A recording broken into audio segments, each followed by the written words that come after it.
Labą dieną, su jumis Rokas, tikrai graži diena, pavasariška,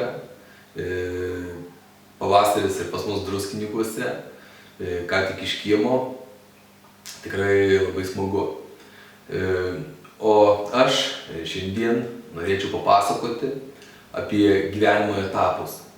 Tai yra vaikystė, jaunystė, branda ir senatvė. Tiesiog žmogus, būdamas kažkuriam iš tų etapų,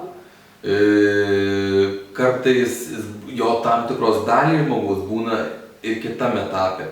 Ir tai nėra gerai, kadangi žmogus tada negali 100% gauti iš visatos būtent tam etapui skirtų energijų. Tarkim, vaikystės etapas yra mokinimosi etapas. Žmogus mokinasi ir gal tiksliau sakyti, jisai ne tai, kad mokinasi, bet jis yra mokinamas kitų. Tiesiog jį kažkas mokina. Tie etapai gali atsispindėti ir tam tikrose veiklose, gali atsispindėti konkrečiuose gyvenimo etapuose, taip pat gali atsispindėti ir visos sielos evoliucijai. Bet aš galbūt šiandien daugiau papasakosiu apie mūsų būtent gyvenimo, šio gyvenimo tuos etapus, kaip jie atsispindi ir ką daryti, kad tuos etapuose padaryti 100% tiek, kiek galima. Kaip minėjau, būtent vaikystės tas etapas yra mokinimas, kiti mus mokina. Mokina kaip, tai yra pažinimo etapas. Pažinimas visuomenės, pažinimas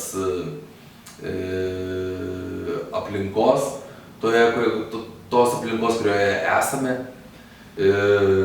Antrasis etapas yra jaunystės etapas. Tai tas etapas yra ieškojimo etapas. Žmogus ieško savo gyvenimo tikslo, ieško, kur save galėtų realizuoti, ieško tiesiog ieškojimas. Tam ieškojimui reikia iš tikrųjų daugybės energijos. Žmogus dažnai mėtosi prie vieno, prie kito, prie trečio, tas pats ir santykiuose, tas pats ir karjeroje. Tas etapas, kaip jau būtų, jisai reikalingas, bet jame irgi nereikia užsibūti.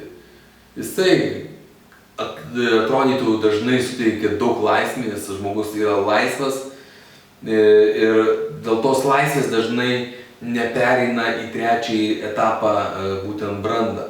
Bet ta laisvė realiai yra tik atėjus, būtent kai jau reikia pereiti į brandą, jau ta laisvė gaunasi tik iliuzinė.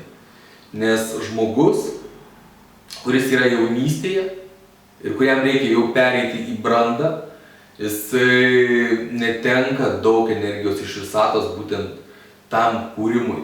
Ir brandoj atsiranda stabilumas, nėra tokio mėtymosi. Ir jeigu antrasis etapas jaunystės yra ieškojimo, trečiasis etapas brandos yra kūrimo. Žmogus kuria, stato, daro ir kuria santykius, kuria šeimą, kuria karjerą, kuria verslą. Ir dažnai žmonės, kurie nenori pereiti iš jaunystės, iš tos iliuzinės laisvės, būtent jie gauna energiją iš visatos jau brandai ir tos energijos nesuvaldo ir tai veda į degradaciją, kaip pasireiškia, tarkim, žmonės nori tos laisvės iliuzinės ir jie paprasčiausiai prasigeria.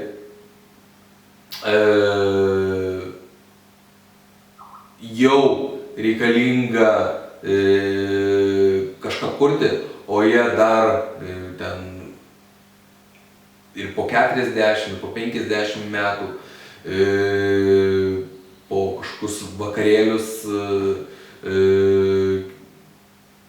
tiesiog dalyvauja kažkokiuose jaunimo vakarėliuose, kur tiesiog tą energiją savo išvaisto.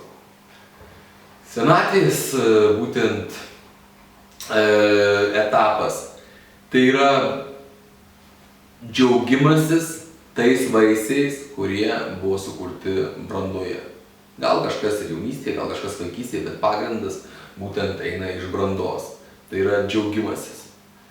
Ir iš tikrųjų, jeigu mes turime būti kažkuriam etape, o mes dar esame kažkokiam sename etape ir neperinam, mes prarandam daug energijos ir mes galim sukurti daug mažiau.